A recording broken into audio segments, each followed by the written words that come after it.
Engage होते हैं किसी एक्टिविटीज़ में। कुछ बच्चे होते हैं जो एक्टिविटीज़ को, एक ही एक्टिविटी को आधा घंटा बैठ के, एक घंटा बैठ के करेंगे, आप उससे ले नहीं सकते हो वो चीज़, ठीक है। और कुछ बच्चे होते हैं कि आपने एक एक्टिविटी दी, बस जल्दी से खत्म हो, नेक्स्ट एक्टिविटी, ठीक है। अच्छा, दूसरा ये कि अगर नेक्स्ट एक्टिविटी तो चलें ठीक है आप लोग के लिए, कि अगर बच्चा एक एक्टिविटी पे बिल्कुल पूरा टाइम दे रहा है और फिर आपने नेक्स्ट एक्टिविटी रखी तो उसको भी करने के लिए एग्री है आपके साथ, थोड़ा सा बिहेवियर दे रहा है, बट ये कि स्विच हो गया एक एक्टिविटी को, अगर वो छोड़े ना, बिहेवियर दे रहा हो, टेंट्रम दे रहा हो, तो फिर आप लोग कैसे मैनेज करेंगे? What I do is let it be करके until अगर बच्चे के पास अभी न्यू केस है, it's been 2 days, so उसका वो ये कि अपनी एक्टिविटी के ऊपर जिसके लिंक चाहो एक्टिविटी से until unless आपकी प्लेनिंग में हो जाती, मेरे ख्याल से कि आपको जिस पर ड्रॉप करना चाहिए, आप स्टार्ट लो ठीक है, स्लोली ग्रेजुअली, बट बच्चे को टाइम दो, तो मेरे ख्याल से बहुत ज़्यादा इम्पोर्टेंट है।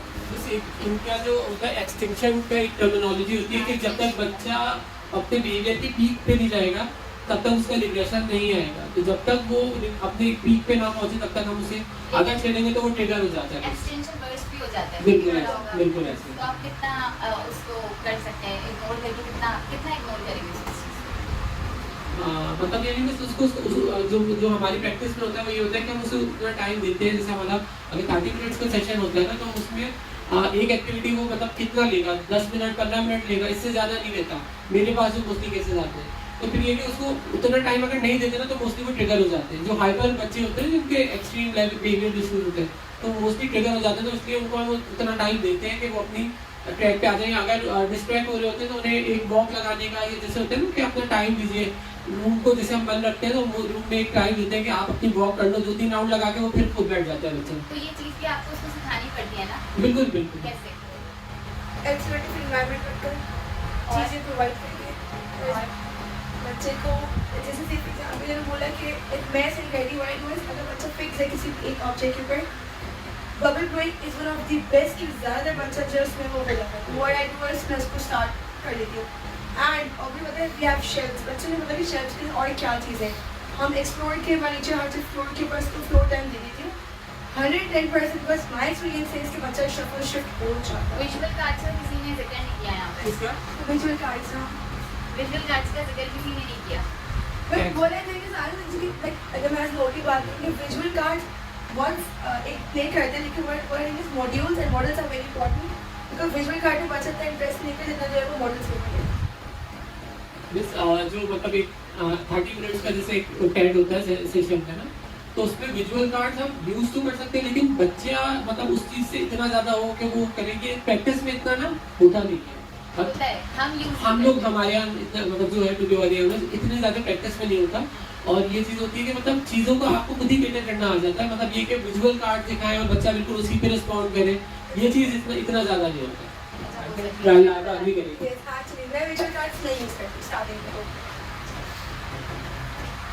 विजुअल कार्ड्स यूज़ कर सकते हैं, बिल्कुल कर सकते हैं। इस तरह के हम अगर उसको रीइंफोर्सर में चिप्स प्रोवाइड करें, ठीक है, लेस प्रोवाइड करें, तो हम लेस का कार्ड रख सकते हैं, ठीक है। कार्ड तो है वो पिक्चर से समझ रहा है कि जो है हमें ये चीज़ चाहिए, आपके पास रीइंफोर्सर बॉक्सेस होते हैं, उसको पता है कि इसमें बनती है, इसमें चिप्स है, हम ये सब चीज़ें यूज़ कर रहे हैं, तो क्यों नहीं आएगा वो कार्ड पे? बिल्कुल शुरू में आ सकता है। अगर आप हर दफ़ा उसको वो कार्ड शो करो, उसके बाद उसको रीइंफोर्सर प्रोवाइड करो, तो आएगा, बिल्कुल आएगा इस चीज़। अच्छा, आई रादर से कि कार्ड्स की बहुत इंपॉर्टेंस है बच्चे की पर्सनालिटी बिल्डिंग में, उसका रूटीन सेट करने में, क्योंकि अगर कार्ड नहीं यूज़ किए तो बच्चा रूटीन में आने में बहुत ज़्यादा टाइम लगा देता है। थोड़ा सा वो करते हैं कि उनको इश्यूज होते हैं कि हमारा बच्चा वर्बल है तो कार्ड्स क्यों यूज़ करें, हम कार्ड्स क्यों यूज़ करें, बट ये चीज़ वो नहीं है। हम कार्ड यूज़ कर सकते हैं, हम वर्बली भी उससे बुलवा सकते हैं। लेस वन वर्ड में बोलते लेस चिप्स, तो आप उसको प्रोवाइड कर दें। अगर वो कार्ड भी उठा ले तो भी या टैप भी कर दे, उसको टच भी कर दे, हाँ एक्सेप्टेबल है, तो आप लाएंगे तो होगा ना। और कार्ड में अगर आप स्टार्टिंग से इसको देंगे, वेट का कार्ड दे देंगे, स्टार्ट का कार्ड दे देंगे, फिनिश का दे देंगे, तो वो बच्चा बिल्कुल उसको यूज टू हो जाएगा उस चीज़ में। लोग कहते हैं कि अगर हमारा बच्चा वर्बल है तो हम नहीं यूज़ करेंगे, तो ये चीज़ होनी नहीं चाहिए, बच्चा सिर्फ वर्बल होता है। आप आगे जाके भी तो फ्लैश कार्ड्स के थ्रू ये सिखा रहे होते हैं, हो सकता है। ठीक है, साइंस एंड सिम्टम्स वही होते हैं, आपके बच्चा आई कॉन्टैक्ट नहीं दे रहा होता, कुछ के आई कॉन्टैक्ट अच्छे होते हैं, कुछ का बहुत पुअर होता है, और अच्छे भी हम बहुत अच्छे नहीं कह सकते कि अगर हम उसको स्टोरी टेलिंग, एक जैसे एज आ जाती है 7-8 ईयर्स की एज की है, वो हम उसको स्टोरी टेलिंग करवाने तो हमें आई कॉन्टैक्ट दे, या 5 मिनट्स तक अगर किसी ने फोटेज यूज़ की हो, फोटेज गाइड आप लोगों में से किसी ने यूज़ की, फोटेज एबल्स यूज़ किया, यूज़ नहीं किया, मतलब अपने बच्चों पे अप्लाई नहीं किया, तो फिर आप लोग गोल्स किस तरह से सेट करते हैं, कुछ अपने बच्चे के अकॉर्डिंग या यस, मतलब ये उसकी असेसमेंट जो हम हमारी 6 मंथ की असेसमेंट होती है ना, कि हमने मतलब फीडिंग सेशन क्या चीज़ें उसको ऑब्जर्व करी, उसके बिहेवियर में काम करने के लिए स्पीच थेरेपिस्ट भी इनडायरेक्टली हो रहा होता है कहीं ना कहीं जाके, तो जब तक बिहेवियर मैनेज नहीं होती तो उसी तरीके से फिर हम उसको असेसमेंट और गोल्स वगैरह करते हैं। स्पीच थेरेपिस्ट वो अपने स्पीच के नाम से उनके पास टूल्स है, वो उसने मैं अपने सेंसिटिव प्रोफाइल ऑक्यूपेशन मैनेजमेंट अपना टूल है, हम अपने उससे डिसाइड करते हैं। ठीक है, आपकी कहीं बैठी है? ये मेरी भाभी अच्छा ठीक है, हाँ हाँ, आप लोग का कुछ एक समझ आ रहा है, मतलब क्लियर है चीज़ें, कि क्लियर ना हो तो प्लीज़ पूछेगा, जरूर पूछेगा, है ही ना आपकी।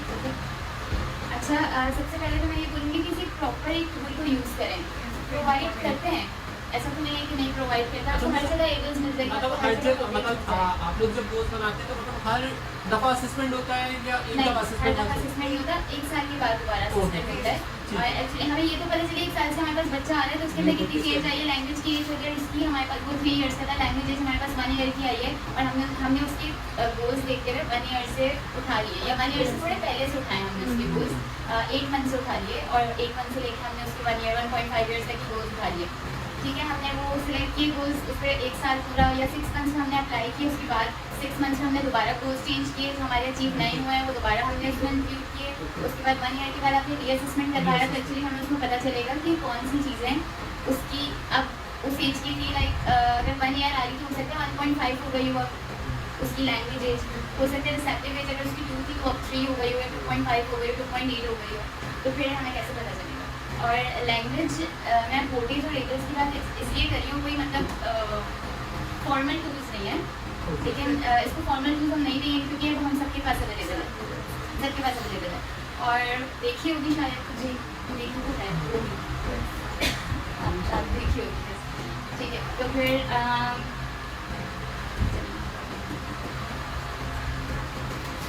साइंस एंड सिम्टम्स, आपने मेरे गोल्स देखे हैं, याद करें जो मैंने कुछ बच्चों के गोल्स बनाए थे और आपको बताया था कि इस एज से मैंने यहाँ से उठाए गोल्स, तो आपको उस चीज़ का आइडिया होगा। आई लिखूँगी कि इंडिपेंडेंट है, बी भी लिखूँगी वर्बल प्रॉम्प्ट पे, ये वाली चीज़ें याद है। एबल्स एंड फोटेज, चलिए मैं वो दिखाऊँगी आपको, हाँ बिल्कुल शेयर भी कर दूँगी क्योंकि वो हर जगह अवेलेबल है। तो मैं जो स्पीच थेरेपिस्ट यहाँ बैठे हुए हैं उनसे मैं सिर्फ ये सवाल करूँगी कि फिर अगर अपनी तरफ से गोल्स उठा लें तो आपको कैसे पता चलेगा कि उसकी एज इतनी है, और अगर असेसमेंट ना हुई हो, रीअसेसमेंट ना हुई हो उसके 1 साल के बाद, तो आपको कैसे पता चलेगा, और वो 1 साल तक वही गोल्स बच्चे के चल रहे हैं जो आपने बनाए। हमारे यहाँ भी प्रोटोकॉल है कि हर 6 मंथ बाद रिव्यू होती है, मतलब दोबारा गोल्स बोलते हैं, जो अचीव हो गए वो मतलब हो गया, और जो अचीव नहीं है उनको उसमें ऐड ऑन किया जाता है, और देन जो उसके अलावा और जो उसकी इम्प्रूव करनी है चीज़ें उसके ऊपर होते हैं। असेसमेंट तो फिर ये के लिए असेसमेंट 1 साल बाद जैसे आपका, तो अगर जो चीज़ें अचीव हो गई हैं फिर उसका क्या करते हैं आप लोग, चलाते रहते हैं ताकि वो चीज़ें वो भूलें। इसकी टर्मिनोलॉजी क्या है, मेंटेनेंस, वो गोल्स ऑफ मेंटेनेंस में डालते हैं, वो नहीं जाते कभी उसको मेंटेनेंस को अवॉइड करते हैं, मेंटेनेंस में डाल देते हैं कोई आपको। इम्पोर्टेंट नहीं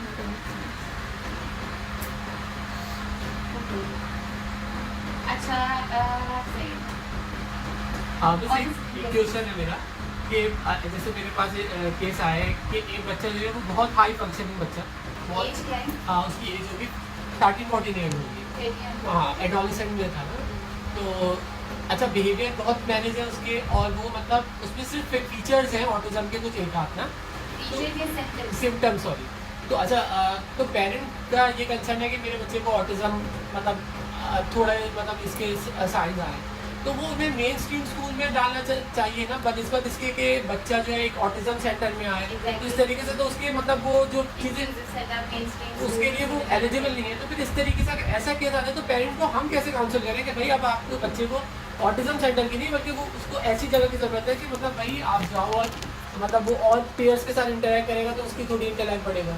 अच्छा, आप होते कहाँ पर हैं? CRs तो एक्चुअली आपके पास स्पीच के लिए आ रहे हैं, जी। तो आप लोग मतलब 13-14 ईयर्स में स्पीच के लिए ले लेते हैं। और देखिए लैंग्वेज डेवलपमेंट का जो है ना एक ट्रायल होती है कि मतलब ज़्यादा लैंग्वेज डेवलपमेंट की जो एज निकल गई है वो तो फिर उसके बाद नहीं, लेकिन बच्चा जो मेरे पास जिसकी मैं आपसे बात कर रहा हूँ ना वो जो है वो वर्बल बच्चा है, वो उनके पेरेंट्स का ये कंसर्न है कि कम्युनिकेशन पे, हाँ कम्युनिकेशन, स्टोरी टेलिंग हाँ पे। अब वो चाह रही है कि ऑटिज्म में हम उसकी फ्लुएंसी थेरेपी भी करें। मैंने कहा मिस हम फ्लुएंसी तो डील नहीं कर रहे हैं, ऑटिज्म में हमारा कंसर्न नहीं होता कि हम फ्लुएंसी पे काम करें। तो ये चीज़ भी, और दूसरी चीज़ जो मुझे फील होती है कि उस बच्चे को जाना चाहिए एक मेन स्ट्रीम स्कूल में ताकि उसकी स्किल्स पॉलिश हो, वो ऑटिज्म सेंटर भेज रहे हैं। तो आप बताएं मतलब ऐसे सिनेरियो में साइकोलॉजिस्ट के अलावा तो एक तो साइकोलॉजिस्ट को डाइवर्ट कर दूंगा, मेरे एंड से मेरा क्या काम होना चाहिए कि मैं इंस्टीट्यूट बेस्ड थेरेपीज में तो मैं आपको यही कहूँ कि हमें मना करना मुश्किल होता है कि बिल्कुल हम ऐसे इसको ही। नहीं ले सकते। बिल्कुल ऐसे ही तो इंस्टीट्यूट बेस्ड थेरेपीज में हम मना नहीं कर सकते। अगर मेरे पास यहाँ बच्चा आता है ना तो मैं इसको मना नहीं करती हूँ, बिल्कुल। लेकिन मैं उनको ये कहती हूँ कि एटलीस्ट हम इसको 6 मंथ्स देखेंगे। सही है। 6 मंथ्स में हम ये नॉर्मल बच्चों के लिए भी जो 3, 4, 5 ईयर्स की एज में भी आ रहे होते हैं उनको भी हम कहते हैं अगर वो वर्बल ही नहीं है, बिल्कुल वर्बल नहीं है, तो हम नॉन वर्बल आए हमारे पास, बिल्कुल ऐसे साउंड्स पे है, बच्चा वर्ड्स पे भी नहीं है, ठीक है। तो फिर हम उनको कहते हैं कि आपको हम 6 to 8 मंथ्स की बात भी बता सकते हैं, क्योंकि पेरेंट्स हमसे ये पूछते हैं कि अब ये बोलेगा आ कब? रहा है 1 हफ्ता हो गया, हाँ बोलेगा बोलेगा कब? कब, 1 महीना हो गया बोलेगा कब, या थेरेपी से ही स्टार्ट हुई तो भी उनका सवाल ये होता है बोलेगा बोलेगा कितने कब। दिनों में? उनका OT से, PT से, RT से कोई कंसर्न नहीं होगा, उनका सिर्फ ST से होगा कि ये बोलेगा that's it। और उनका कोई मतलब इशूज नहीं होते, ठीक है। तो फिर आप उनको 6 to 8 मंथ्स का एटलीस्ट टाइम दें कि हम आपको 6 to 8 मंथ्स के बाद ही इसकी इम्प्रूवमेंट बता सकते हैं, वरना हम नहीं बता सकते, बिल्कुल ऐसे वरना हम अभी कुछ नहीं कह सकते क्योंकि इसकी एज ऐसी है। क्योंकि मैं आप मुझे पहले ये बताएं कि लैंग्वेज डेवलपमेंट की क्रिटिकल एज क्या होती है, किसी को पता है? 12 ईयर्स में तो सुना कि सर 12 ईयर के बाद फिर डेवलप नहीं होगी, नहीं? क्रिटिकल लैंग्वेज डेवलपमेंट का टाइम क्या होता है जिसमें बच्चे की पूरी लैंग्वेज अच्छा डेवलप अच्छा हो वो पूछ जाती है। रही थी। 5 to 7 के लिए 6 years तक हो गया था। सब अपने अपने तुक्के मारे। कहीं कहीं ज़्यादा थोड़ा सा सही हो 3 to 5 इयर्स की एज होती है जिसमें बच्चे की पूरी लैंग्वेज डेवलप Milestones हो होते हैं जाती है। सारे। यस, नॉर्मल बच्चे की मैं बात कर रही 3 हूँ to जिसमें 5 इयर्स तक की एज में बच्चे की पूरी लैंग्वेज डेवलप हो जाती है, ठीक है। 5 इयर्स की एज की बात अगर हमारे पास बच्चा ऑटिज्म के साथ आया है तो हम उनको ये नहीं बोल सकते कि इसको इतना टाइम लगेगा या इतना टाइम लगेगा। होपफुली बच्चा नॉन वर्बल भी हो सकता है, थेरेपीज की बात ना बोले, और हम ये भी नहीं बोल सकते कि कब बोलेगा। कभी कुछ बच्चे मैंने ऐसे देखे जो 15 इयर्स तक 10-12 इयर्स तक नहीं बोले, लेकिन 15 इयर्स की एज में उसने एक वर्ड मामा का बोला, फर्स्ट वर्ड उसका 15 इयर्स की एज में इंट्रोड्यूस हुआ है मामा। तो आप कुछ नहीं कह सकते, लेकिन 3 to 5 इयर्स की क्रिटिकल लैंग्वेज डेवलपमेंट की एज जो होती है। mindset जब भी है। कोई आप असेसमेंट के लिए बैठे हैं या कुछ भी, तो पेरेंट्स को ये गाइड कर दें। अगर बच्चा आपके पास 6 इयर्स की एज का आया है तो भी आप उनको गाइड कर दें कि बच्चा 5 अबव हो गया है, तो 5 इयर्स तक की एज में बच्चे की लैंग्वेज डेवलप हो जाती है। तो आप अब इम्प्रूवमेंट आती है 5 इयर्स के बाद भी, लेकिन इम्प्रूवमेंट स्लो होगी। तो आप हमसे एक्सपेक्टेशन अपनी हाई मत रखें कि बच्चा बहुत जल्दी ये चीज़ें कवर कर लेगा, स्पीच से रिलेटेड, ठीक है। और 8 इयर्स तक की एज है तो बस ये भी होता है कि अब हम उनकी थेरेपी बता दें, या अगर बच्चा बहुत अच्छा वर्बल है, कम्युनिकेशन पे बहुत अच्छी कम्युनिकेशन पे, तो फिर हम उसको लेके चलते रहते हैं ताकि वो ये बताए कि कल क्या हुआ था। पेरेंट्स का इस तरह भी पेरेंट्स मेरे पास आए कि अब बच्चा बिल्कुल सब चीज़ें बताता है, लेकिन बच्चा ये नहीं बताता कि कल क्या हुआ था। बच्चा मुझे 1 साल पुरानी बात नहीं बता रहा कि मैं उससे पूछ रही हूँ।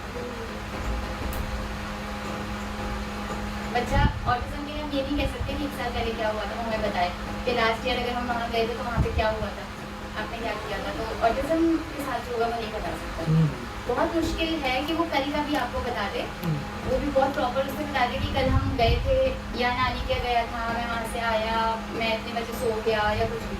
अगर आप उससे सुबह भी पूछोगे कि आप क्या खा कर आए तो उसको समझ नहीं है। उसके लिए था और उसके आगे क्या होगा वो बहुत उसके लिए मुश्किल होगा। उसके लिए जो करेंट सिचुएशन होती है वो बता सकता है फिर भी आप, तो थोड़ा सा मुश्किल होता है उसको भी बताना। तो ये वाली चीज़ भी आप उसको फिर पिक्चर्स के थ्रू सिखा सकते हो। वही आप सीक्वेंसिंग स्टोरी या आप स्टोरी टेलिंग कार्ड्स उसके लिए बनाओ कि आप